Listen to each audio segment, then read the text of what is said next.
훈계를 좋아하는 자는 지식을 좋아하거니와 징계를 싫어하는 자는 짐승과 같으니라. 선인은 여호와께 은총을 받으려니와 악을 꾀하는 자는 정죄하심을 받으리라.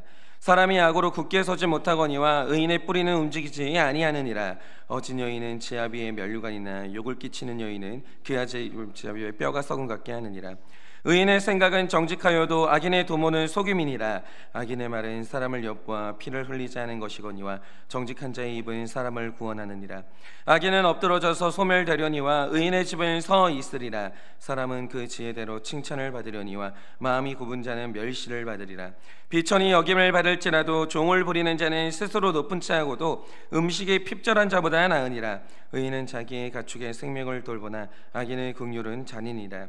자기의 토지를 경작하는 자는 먹을 것이 많거니와 방탕한 것을 따르는 자는 지혜가 없느니라. 악인은 불의의 이익을 탐하나 의인은 그 뿌리로 말미암아 결실하느니라. 악인은 입술에 허물로 말미암아 그물에 걸려도 의인을 환난에서 벗어나느니라. 다 같이 읽겠습니다. 사람은 입의 열매로 말미암아 복록에 족하며 그 손이 행하는 대로 자기가 받느니라. 아멘.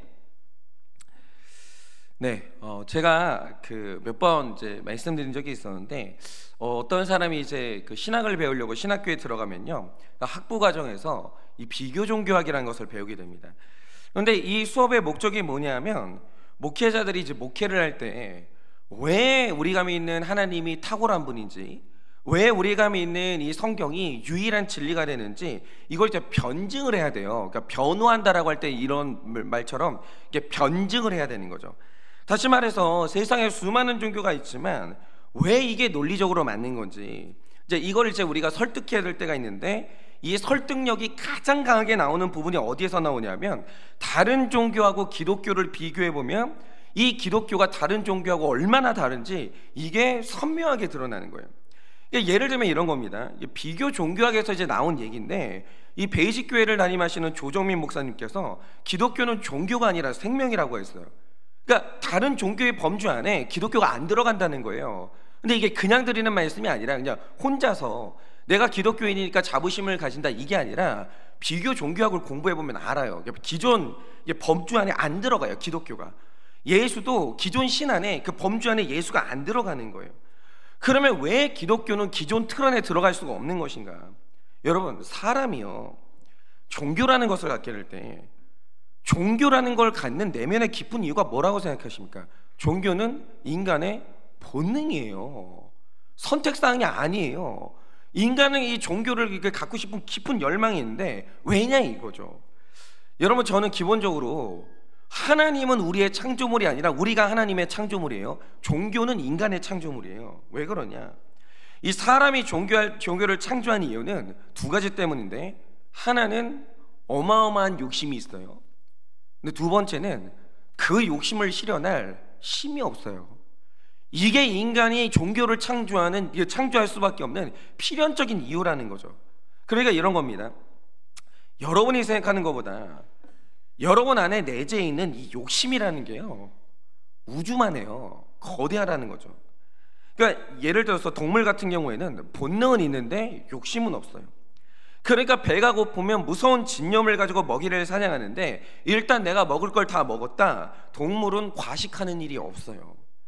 배가 부르면 그것을 족한 줄로 여기고 그 이상에 대해서는 관심을 갖지를 않는 거예요. 동물 안에는 욕심이 없어요. 그래서 세상에서 가장 안전한 게 뭐냐면 배부른 사자예요. 배부른 사자는 공격하지 않아요. 배부른 사자는 사냥하지 않아요. 안전하다라는 거죠. 욕심은 인간의 독특한 성품인데 이게 얼마나 이상한지 한번 보세요. 사람이 그럴 기회가 없어서 가지지 못하는 것이지, 만약 사람에게 가지고 싶은 만큼 가질 수 있는 능력이 있고 원하는 만큼 가질 수 있는 기회가 있다, 그럼 어디까지가 한계일 것 같으세요? 여러분, 인간의 욕심이 어디까지 채워지면 만족이라는 걸 느낄 것 같으세요? 일단 현재 시간 기준으로 전 세계에서 가장 부자가 루이비통이나 크리스찬 디오를 가지고 있는 베르나르 아르노 회장이거든요. 이 사람의 지금 자산이 얼마냐면 294조 6천억이에요. 물론 이게 지금 다 현금 자산이 아닌 것도 알고 있고, 유사시에 이제 경영권을 방어해야 되니까 거액의 돈이 필요한 것도 알고 있어요. 근데 생각을 해보세요. 924조 중에서 1조라고 하면 자기 재산의 0.34%예요. 0.34%. 이게 1조예요. 0.34%가 1조라고요. 그러면 그 정도는 즉각 쓸 수 있는 현금으로 가지고 있을 거 아니에요. 그런데 한 사람이 살아있는 동안 하고 싶은 거 다 한다고 생각해 보세요. 뭐 이렇게 가지고 싶은 거 다 갖고, 뭐 다닐 때 그냥 뭐 전세기 타고 다니고, 하고 싶은 걸 다 해도 100년 안에 1조를 못 써요. 불가능해요. 그거 못 쓴다라는 거죠. 그러니까 저 같은 소시민의 입장에서 보면 쓰는 방법도 모르겠어요. 1조를 어떻게 쓰냐고요. 100년 안에 못 써요. 근데 그걸로 만족을 못하고 294조를 쌓고 있는 거예요. 그거면 한 국가를 먹일 수 있는데 몇 년 동안 그거를 개인이 쌓고 있는 거예요. 그러니까 이것도 절제의 결과가 아니고요, 기회만 있고 능력만 있다면 더 쌓을 거예요. 그거 어디다 쓰려고, 얼마나 쓰려고, 언제까지 쓰려고. 죽으면 한 푼도 못 가져가는데 사람이요, 할 수만 있다면 욕심을 그렇게 내는 거예요. 여러분, 사람이요, 기회가 없고 능력이 없어서 그렇지, 만약 기회만 열린다? 사람의 욕심은요 끝이 없어요. 그게 사람의 죄의 끝이에요. 욕심 보면 사람의 욕심이, 그 죄가 얼마나 큰지 그걸 볼 수 있다는 거죠. 그러니까 사람은요, 여러분은 여러분 자신이 욕심 없으신 것 같죠? 천만의 말씀이에요. 욕심이요 어마어마해요. 우린 다 감당이 안 되는 거대한 욕심을 가지고 있는데, 문제는 뭐냐면 그 욕심을 이룰 수 있는 능력이 안 되는 거예요. 그래서 일어난 일이 뭐냐, 사람이요 욕심이 포기가 안 되니까 종교를 갖는 거예요. 대부분의 종교를 갖게 되는, 기도를 하는, 기원을 하는 그 깊은 내면 속에 있는 게 뭐냐, 욕심이에요. 욕심이 종교를 찾게 만드는 거예요. 그러니까 이거를 그래서 욕심 가지고 기도를 하는 게 떼부리는 기도라고 하거든요. 그러니까 세상의 모든 종교의 근본을 뜯어보면 그 중심에는 포기하지 않는 욕심이 있고, 그 기도의 근본은 떼부리는 기도라는 거죠. 그런데 비교 종교학을 배워보면 기독교가 다른 종교와 완전히 다른 지점이 뭐냐, 기독교는 욕심 채워주는 종교가 아니라 욕심을 내려놓게 하는 종교예요. 욕심 그거 내려놓지 못하면 하나님 나라 못 들어가요. 사람이 있잖아요, 낮아지지 않잖아요. 예수 못 만나요. 예수님이 제일 낮은 곳에 계시기 때문에. 그리고 환경의 변화가 아니라 사람의 변화를 말하는 게 기독교라는 종교라는 거죠. 기독교는 환경 변하게 해달라고 기도하잖아요. 들어주지도 않아요. 사람 변해야 되는 거예요. 그리고 여기에서 기독교의 차별성이 명확하게 드러나는데, 세상 모든 종교의 목적은 결핍과 고통에서 벗어나는 것인데, 그런데 나의 변화를 부르짖는 기독교는 십자가를 지라고 말하고 고난이 축복이라고 말해요. 하나님이 사람 변화시킬 때 이게 들어가게 하는 곳이 어디냐, 광야예요. 이집트에 잘 있는 사람들 빼가지고 광야로 넣는 게, 두려움과 결핍과 불편함이 있는 광야로 집어넣는 게 그게 기독교라는 거죠. 기독교는요, 인기 많던 예수가 십자가 위로 올라가는 거, 그 기독교예요. 이게 다른 종교에는 없는 패턴이라는 거죠. 기독교는 종교가 아니에요. 전혀 다른 그 무엇이에요. 예를 들면 이런 겁니다. 우리가 얼마 전에 불평이라는 것에 대해서 나눴었는데, 불평이라는 게요, 사막에서 물이 없는 것 같은 절대체의 결핍을 가지고 불평하는 걸 하나님이 책망을 안 해요. 그건 죄가 아니에요. 그건 하나님이 받으시는 기도 제목이라는 거죠. 그런데 아무리 주고 또 줘도 욕심이 포기가 안 돼서, 그래서 생기는 불평이 있어요. 하나님은 이 악한 불평에 대해서, 욕심으로 나오는 불평에 대해서는 용납을 안 하시는 거예요. 하나님이 요거 반드시 변화시키세요. 양보가 없으세요. 욕심 가지고 하는 불평은요 아예 안 들어줘요. 네 욕심을 고쳐라 이러신다는 거죠. 그거는 반드시 고치시는 거예요. 그래서 하시는 일이 뭐냐, 불평이 끊어질 때까지 광야를 돌게 하시는데, 하나님의 성화는 애누리가 없어요. 불평 안 끊어지면 광야 못 나와요. 절대로 못 나와요. 광야에서 벗어나게 하시면 불평 안 할게요, 이거는 안 통하는 거예요. 그게 지켜지지 않은 약속이라는 걸 아시기 때문에. 광야는요, 불평이 감사로 변할 때까지 광야 돌아야 돼요. 그러니까 이 기독교의 신앙이라는 것은 나의 변화가 중심이에요. 광야는 부수적인 거예요. 내가 변하면 광야가 사라지는 거예요. 그런데 이 사람이 변한다는 말은 변화의 과정에서 고통이 수반된다는 걸 의미해요. 그러니까 이런 거죠. 모든 종교가 추구하는 게 뭐냐면, 자녀가 변하기를 원해요. 한번 기도 잘 들어보세요. 다 다른 종교의 소원은 뭐냐면 자녀 변하는 거예요. 배우자 변하는 거예요. 아내 변하는 거고, 남편 변하는 거고, 사업의 환경이 변하는 거예요. 다 그래요.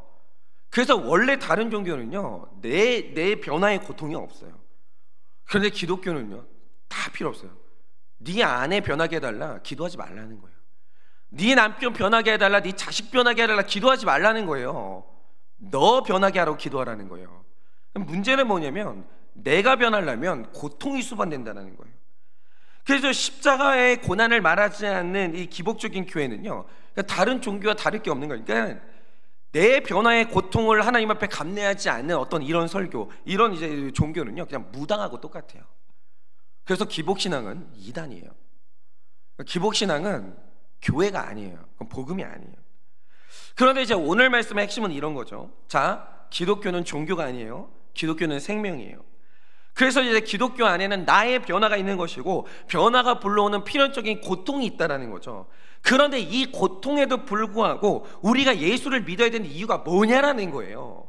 여러분, 예수 믿는 건 고통스러운 거예요. 그러니까 예수 믿는데 고통이 없다. 여러분, 지금 여러분이 믿는 종교가 뭔지 심각하게 추구하셔야 돼요. 예를 들어서 이런 거죠. 제가 자주 말씀드리잖아요.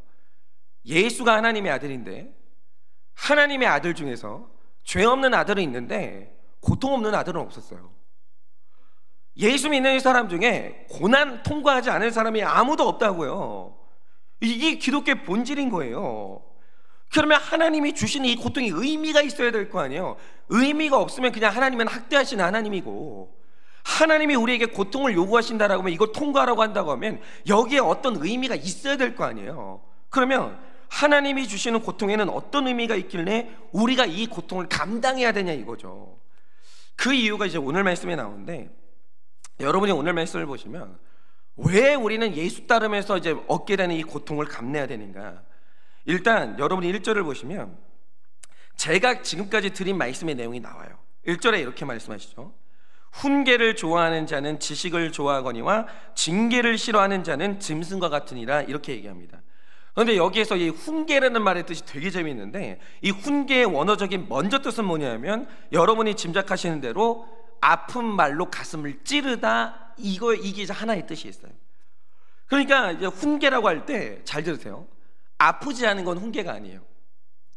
복음의 본질은 뭐냐면 죄에 대한 공격이에요. 복음 들을 때 안 아프면 복음이 아닌 거예요. 복음은 나에게 구원의 기쁨도 주지만 내 속에 존재하는 죄를 십자가에 못 박기 때문에 어마어마하게 아파야 되는 게 복음인 거예요. 원래 그래요. 그런데 여기에서 바로 택자와 불택자, 그리고 되는 사람과 안 되는 사람의 특징이 딱 나오는데, 여러분, 택자는 매 맞으면 안 아파요? 택자는 고통을 당하면 고통이 안 느껴져요? 아니에요. 택자든 불택자든 고통이 오면 통증이 똑같아요. 다 아파요. 마음이 녹아내리고요, 뼈가 썩는 고통을 느껴요. 야곱이 하나님을 만나가지고 환도뼈가 부러졌어요. 악소리가 나죠. 으악 하면서 주저앉는데 얼마나 아팠겠어요. 택자는 고통의 마취제를 받는 존재가 아니에요. 똑같이 아파요. 마찬가지로 이 가슴을 찌르는 말이 임한다라고 하죠. 택자건 불택자건 다 아파요. 복음 듣고 불신자만 아픈 줄 아십니까? 천만의 말씀이에요. 원래 복음 들을 때 말씀 들리는 사람이 제일 아픈 거예요. 너무 아파요. 그런데 택자가 훈계를 사랑한대요. 엄청 아픈데 택자는 훈계를 사랑하게 된다라는 거예요.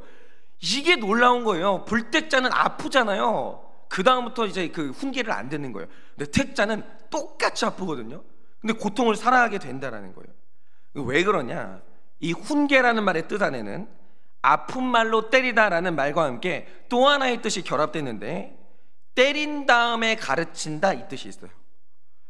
아픔을 준 다음에 말한다, 이런 뜻이 있다는 거죠. 그러니까 택자나 불택자나 똑같은 게 뭐냐면, 아프지 않으면 택자나 불택자나 안 들어요.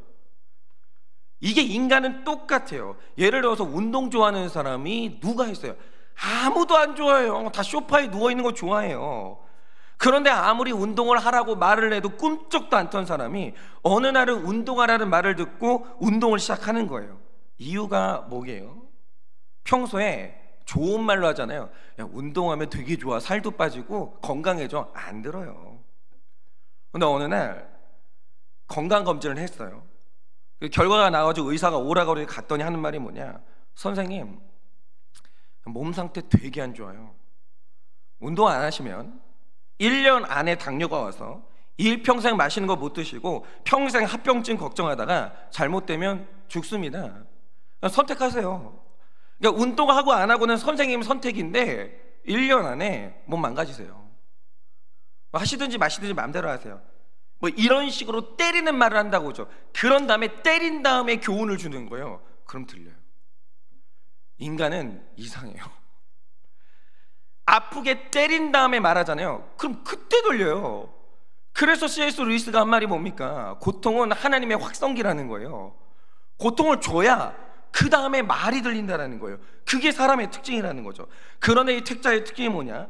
고난을 통해서 안 들렸던 말씀이 들리면 택자는 깨닫게 된 지식 때문에 너무 기뻐가지고 이전에 받았던 고난의 아픔이 기억이 안 나요. 들린 말씀이 너무 기뻐서 받았던 고통이 기억이 안 나는 존재, 그게 택자라는 거죠. 그런데 안 되는 사람, 불택자의 특징이 뭐냐? 세상 모든 부모는요 다 잘 되라고 때려요. 그래서 이제 받은 교훈이 너무 감사해서 맞은 고통이 생각 안 나는 사람은 되는 사람인데, 그런데 이게 불택자, 안 되는 사람의 특징이 뭐냐? 아무리 맞아도 얻는 지식과 교훈이 없으니까 고난의 때에 이게 들은 말씀이 기억나는 게 아니라 하나님이 주셨던 고난만 기억나는 사람이 있어요. 부모님이 때리기만 해요. 그런 부모가 어디 있어요? 때리면서 잘 되라고 훈계를 하죠. 근데 중요한 게 뭐냐? 훈계는 기억이 안 나고 때렸던 매만 기억하는 사람이 있어요. 1절은 그런 사람을 일컬어 뭐라고 부르냐? 짐승이라고 불러요. 그러니까 어떤 사람은 이런 거죠. 맞아요, 훈계 받아요, 똑같아요, 모든 인간은 딱 똑같아요. 근데 중요한 게 뭐냐? 훈계가 들려서 고통은 기억이 안 나는 사람이 있고, 어떤 사람은 훈계가 안 들려서 고통만 기억나는 사람이 있다는 거죠. 이게 택자와 불택자예요. 이건 이렇게 딱 나뉘는 거예요. 그러니까 1절이 분명히 말하는 사람의 특징이 뭐냐? 좋게 하는 말은 거의 안 들리는 게 사람의 특징이기 때문에 택자나 불택자나 할 것 없이 고통을 준 뒤에 교훈을 주면 그때서야 그 말이 들리는 게 사람의 특징이라는 거예요. 그래서 하여튼 사람이 변하고 구원받으려면 고통을 주는 징계는 있어야 되는 거예요. 그런데 중요한 건 있어야 되는 이 고통을 끝까지 견디기 위해서는 가지고 있어야 되는 믿음이 있는 거예요. 그러면 그 믿음이 뭐냐 이거죠. 이 두 가지만 말해볼 텐데, 첫째로 2절을 보시면 이런 기록이 있습니다. 선인은 여호와께 은총을 받으려니와 악을 꾀하는 자는 정죄하심을 받으리라 이러는데, 이 말씀이 정말 중요한 거예요. 이거 안 믿어지면 고통 감내 못하는 거예요. 고통에 대해서 이 감내할 힘이 없는 거예요. 이 성화의 길을 걷는 데 있어서 이 믿음이 얼마나 중요한지 아십니까? 이를테면 이런 거죠. 여러분 혹시 그런 생각 해보셨어요? 어떤 사람이 예수님을 믿고 진지하게 거룩한 삶을 살려고 할 때 그게 쉬운 길이냐 이거죠. 여러분 거룩이 인생의 목적이 되면요 순식간에 삶이 어려워지기 시작해요.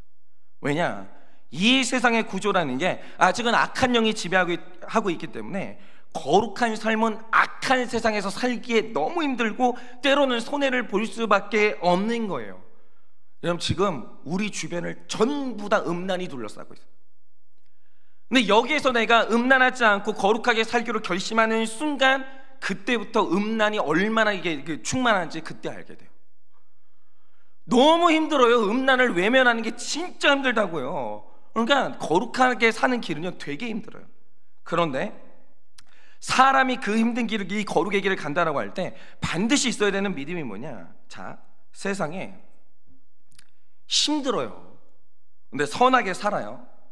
그러면 은총 주시고, 악하게 살면 징벌하시는 그 심판의 하나님이 존재하는 거 안 믿으면 이렇게 못 살아요.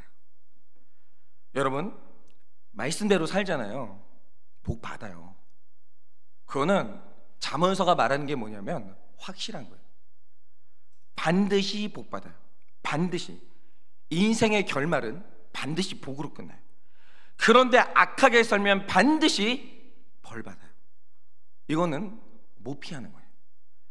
이 세상에는 반드시 그렇게 되게 만드시는 하나님이라는 존재가 존재해요. 그런데 사람이 이 선과 악에 대한 경계가 무너지고 악한 일을 하는데 죄책감이 전혀 없는 사람도 분명히 존재해요. 그리고 택자라고 할지라도 결국 죄의 경계를 넘는다라고 할 때 보여지는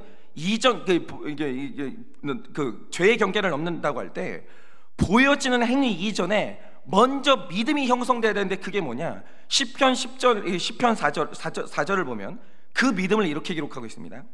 악인은 그의 교만한 얼굴로 말하기를 여호와께서 이를 감찰하지 아니하신다 하며 그의 모든 사상에 하나님이 없다 하나이다 이래요. 이 말 뜻이 뭡니까? 사람이 죄를 지으려면 먼저 믿어야 되는 게 있어요. 그게 뭐냐?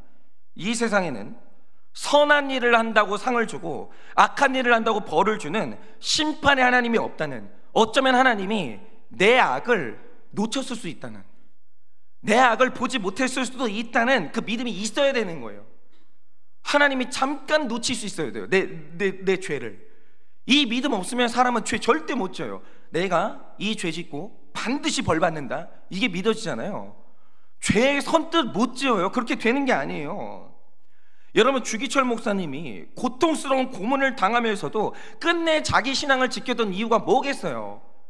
이 신앙 버렸을 때 벌 주신 하나님이 믿어졌고 이 신앙 지켰을 때 상 주실 하나님이 믿어졌기 때문이에요. 그 하나님의 존재를 믿었기 때문이에요. 그러면 그가 신앙 지킬 수 있는 거예요. 여러분, 이 우주를 통치하시는 하나님은 사람의 인생을 0.1초도 놓치지 않아요. 다 보세요. 그가 거룩하게 살았다면 복 주시고 악하게 살았으면 벌 주시는 그 하나님을 믿어야 되는 거예요. 여러분, 제가 어제 말씀드린 것처럼 내 인생이 비루하고 의미 없어지는 순간은 누구나 다 와요. 누구나 다. 이제 우리는요, 어쩔 수 없어요. 우리가 나이 들잖아요. 교회에서도 사람이 쓸모 없어지는 날이 와요. 가족에게도 쓸모 없어지는 날이 오고 배우자에게도 쓸모 없어지는 날이 와요. 사람이요, 살아가는 하루하루가 죄스러워지는 날이 온다고요. 누구에게나 그 날이 와요. 근데 왜 살아야 돼요? 여러분, 피투성이가 되어도 끝까지 정해진 시간까지 살아야 되는 이유가 뭐였습니까? 나사로와 이 거지 나사로와 부자의 예화가 성경에 있기 때문에. 여러분, 나사로가요, 죽는 날까지 얻어먹고 살았어요. 아무 의미 없잖아요. 왜 살아야 돼요? 그가 하나님이 왜 그 삶을 살게 했는지는 모르겠으나 나사로는 자살하지 않았어요. 그 비루한 인생을 정해진 시간까지 끝까지 살았어요. 그리고 그가 마지막에 그 삶을 굽어보시는 하나님의 품에 안겨서 그가 아브라함의 품에 안겨요. 하나님은 애누리가 없어요. 하나님은 공짜도 없고 예외도 없어요. 하나님이 보신다라는 거죠. 선하게 살면 복 받아요. 악하게 살잖아요. 하나님 실수가 없어요. 벌 받아요. 성경은 그걸 명확히 말하고 하나님은 실수가 없어요. 벌 받아야 될 사람 중에 누락되는 사람 없어요. 복 받아야 될 사람 중에 제외되는 사람 아무도 없는 거예요. 하나님은 실수 안 해요. 성경이 그걸 분명히 말하는 거예요. 하나님은 눈꺼풀이 없으시기 때문에 나를 지켜보는 그 눈이 단 0.1초도 깜빡이지 않으시기 때문에 내 삶의 단 한순간도 놓치지 않아요. 다 그 기억 속에 담으세요. 그래서 그분이 기억하지 못하는 나의 선한 삶은 없어요. 그러므로 난 오늘 선하게 살아야 되는 거예요.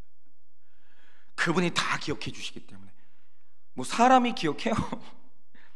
여러분이 오늘 조용히 혼자 저 뒤에서 화장실 청소한다고 해보세요. 아무도 몰라요. 아무도 몰라요. 사람이 기억해 줄 걸로 믿고 사람이 이제 선한 일을 하잖아요. 여러분, 언제가 지쳐서 나가 떨어져요. 배응망덕이 어디에서 온 줄 아세요? 자식들의 배응망덕이 부모가 어릴 때 목숨 걸고 아이들 지키거든요. 애들은 몰라요. 누가 알아요? 아무도 몰라요. 여러분이 선한 일을 할 때 사람은 기억해 주겠지, 이러고 선한 일 시작하시잖아요. 나가 떨어져요. 못해요. 목회요. 맞아요. 제가 살아보니까 목회라는 게요, 선한 일을 할 자신 없으면 목회는 못해요. 사람 있잖아요, 욕심내고 목회가 성공하는 사람이 있냐? 안 돼요. 성도님들이 다 보고 있기 때문에. 이상해요. 성도님들은요 되게 특이한 게 뭐냐면 목사가 죄 지으면 기가 막히게 알아요. 다 알아요. 목사가 헌신하고 목사가 선한 일 하잖아요. 아무도 몰라. 아무도 몰라. 억울해 죽겠어요 진짜 살다 보면. 근데 중요한 사실이 뭐냐, 하나님이 한순간도 안 놓쳐요. 그거 안 믿어지면 목사 타락해요. 어느 날 목사가 있잖아요, 생색나가지고 이렇게는 못 살아, 억울해서 못 살아, 내가 어떻게 살았는데, 이러면서 있잖아요 목회 현장 뛰쳐나가게 되어 있는 거예요. 반드시 그래요. 하나님이 보신다니까요. 그분, 내가 거룩하게 살았다면 하나님은 반드시 기억하시고 복으로 돌려줘요. 저 그거 믿어요. 이 사역이 끝나는 날까지 이거 무너지면 선한 사역은 죽어도 못해요. 죽어도. 그러니 이걸 분명히 믿으시고 모든 유혹에서 벗어나 지금 걸으시는 그 길이 고통스럽더라도 끝까지 걸으셔야 되고, 오늘 하루하루를 살아가는 게 하루가 비루하고 말할 수 없이 힘들어도 살아내야 돼요. 피투성이라도 살아내야 돼요. 그러면 복 받아요. 반드시 그렇게 됩니다. 그리고 두 번째로, 지금 시간이 없어서 이 3절과 4절 중에 뭐를 큐티하다가 고민하다가 하여튼 요즘에 이제 그런 분들이 많아가지고 이 4절을 큐티해야 되겠다 이제 이 생각을 했는데, 4절을 보면 이렇게 기록하고 있습니다. 어진 여인은 그 지아비의 면류관이나 욕을 끼치는 여인은 그 지아비의 뼈가 썩은 같게 하느니라 라고 해요. 이거는 여자만 얘기하는 게 아니에요. 남자도 똑같아요. 근데 이제 여러분이 이 말씀을 보시면 여기서 어질다라고 해요. 어진 배우자가 있다라는 거예요. 근데 여기서 어질다라고 할 때 그 말의 이제 원어 뜻이 뭐냐면 단순히 착하다 그 뜻이 아니고요, 믿음이 강하고 견고하다 요걸 말하는 거예요. 예를 들어서 에덴 동산에서 뱀이 유혹을 하죠. 신앙생활 하다 보면 요날 반드시 와요. 뱀이 유혹하러 와요. 와가지고 선악과를 먹으라 라고 유혹을 받았는데, 만약 이날 하와가 어진 하와였다라고 하죠. 네가 아무리 그렇게 말해도 나는 내 눈에 보이는 것보다 하나님 말씀을 신뢰해, 내게서 떠나라고 이랬다라고 하죠. 이게 어진 거예요. 이게 바로 흔들리지 않는 견고한 믿음인데, 성경은 이걸 어질다라고 하는 거예요. 그런데 우리가 만약에 그날 하와가 어진 믿음을 가지고 있었다라고 하면 남편도 지키고 에덴 동산도 지켰겠죠. 이게 제일 중요해요. 여러분, 그날 유혹받던 날 하와의 외모가 중요한 게 아니었어요. 하와의 재력이 중요한 게 아니었어요. 아담과 하와가 운명이 걸렸던 그날 제일 중요했던 게 뭐냐? 어진 믿음, 절대로 흔들리지 않는 믿음. 이게 그날 제일 중요했어요. 그날 믿음이 어지럽다, 아무도 망하지 않았어요. 다 살았어요. 근데 다 망했던 이유가 뭐냐? 믿음이 어질지 않았기 때문이에요. 여러분, 남자건 여자건 결혼할 때, 저도 딸 있잖아요. 제 딸도 결혼할 수 있나 모르겠는데 어쨌든 이제 뭐 자녀들 결혼할 때 제일 중요한 게 뭐예요? 그러니까 이게 없는 거예요. 이게 다 무너져요. 그러니까 다 있잖아요. 아담과 하와가 무너지던 날처럼 요게 안 세워져 있는 거예요. 그러니까 이런 거죠. 무슨 믿음이 액세서리인 줄 알아요? 믿음이 있잖아요. 뭐 그냥 살다 보면 되겠지, 이게 믿음인 줄 알아요? 그런 거는 없어요. 여러분, 아담과 하와가 인생에 죽음이 들어오고 에덴 동산에서 쫓겨났어요. 인생 망한 거거든요. 왜 그랬냐? 믿음 없어서 그런 거예요. 근데 이게 믿음을요 무슨 액세서리인 줄 아는 사람들이 있어요. 그러니까 이런 거죠. 학벌이 있으면 학벌 좋다. 그럼 권사님들, 장로님들이 하는 말이 뭐냐? 아유, 믿음은 결혼하고 나서 키우면 되죠. 잘생기고 예쁘다, 용서할 수 있죠. 이러는 거예요. 심지어 목사님, 권사님, 장로님들도 내 자녀가 믿음이 없어도 돈 많은 사람하고 결혼하면 복 받았다고 얘기해요. 아유, 결혼 잘했네, 부러워요. 그러니까 저 사람이 믿음 없는 사람하고 결혼했는데, 목사님들도요 스펙 좋고 부자랑 결혼하잖아요. 마음속으로 있잖아요, 솔직히 말해서 부러워요, 그 결혼을. 그런데 그 사람은 견고한 믿음이 없다는 게 얼마나 무서운 일인지를 전혀 모르는 거예요. 전혀 모르는 거. 예를 들어서 제가 요즘에 정말 흥미롭게 보는 프로가, 그녀가 죽였다는 프로를 정말 흥미롭게 보고 있거든요. 제가 몇 번 말씀드렸잖아요. 근데 처음에는 고유정이었고, 두 번째가 이은혜라는 여성의 사례가 이제 방영이 되는데, 제가 너무 안타까운 게 뭐냐면 피해자가 엘리트예요. 대기업 사원이고. 근데 어릴 때 공부만 해서 그런지 진짜 순진해요. 연애 한 번을 못 해본 남성 같아요. 너무너무 착해요. 그런데 이 피해자가 된 남성의 눈에 어느 날 이은혜가 나타나는데 너무 예뻐 보였나 봐요. 그냥 뿅 간 거예요. 그러니까 이게 남자고 여자고 있잖아요. 잘생기고 예쁜 걸 떠나서 새끼라는 게 있는 것 같아요. 그러니까 나라 망하게 하는 패왕색이라는 게 있다라고 하잖아요. 그러니까 그 새끼라고 하잖아요. 그게 있어요. 이게 완전히 연애 한번 못 해본 이 남자가 완전히 새끼로 무장된 여자를 만나니까 그냥 완전히 그냥 무너져 버린 거예요. 정신이 나간 거예요. 그래서 그 미모 때문에 아무것도 안 보고 결혼을 한 거예요. 근데 결혼하고 보니까 뱀이에요, 뱀. 일단 이 여자가 장애가 있는 부모님을 모시고 살면서 가난하게 살았던 과거가 있는데 이게 무기예요. 그 예쁜 얼굴, 그 새끼를 가지고 남자 앞에서 우는 거예요. 그래서 자기 어릴 때 이제 막 그 고통스러웠던 막 그 삶들, 그리고 우리 아빠의 어떤 이 장애, 뭐 이런 것들을 얘기를 하면서 막 줄줄줄 우는 거예요. 그러면 안 그래도 마음이 뭐 너무 이렇게 뺏겼는데 너무 불쌍한 거예요. 그러니까 여자가 예쁘고 불쌍하면 끝난 거예요. 그거를 청순하다고 하거든요. 남자는 청순한 여자 앞에서는 힘을 못 써요. 근데 이 여자가 그걸 아는 거예요. 예쁘죠? 불쌍해요. 그럼 끝난 거예요. 완전히 마음 뺏기고 막 노예가 돼버린 거죠. 그러면서 이제 하는 게 뭐냐면 엄청나게 급하고 중요한 일이 있는 것처럼 계속 남자 돈을 뜯어내는 거예요. 근데 어느 때까지 뜯어내냐? 이 사람 대기업 직원이라니까요. 월급 많이 받아요. 근데 이런 사람이 밥 먹을 반찬 살 돈도 없고 쌀 살 돈도 없고 전기세 낼 돈도 없고 그럴 때까지 돈을 뜯어내요. 그럴 때까지 돈을 뜯어내요.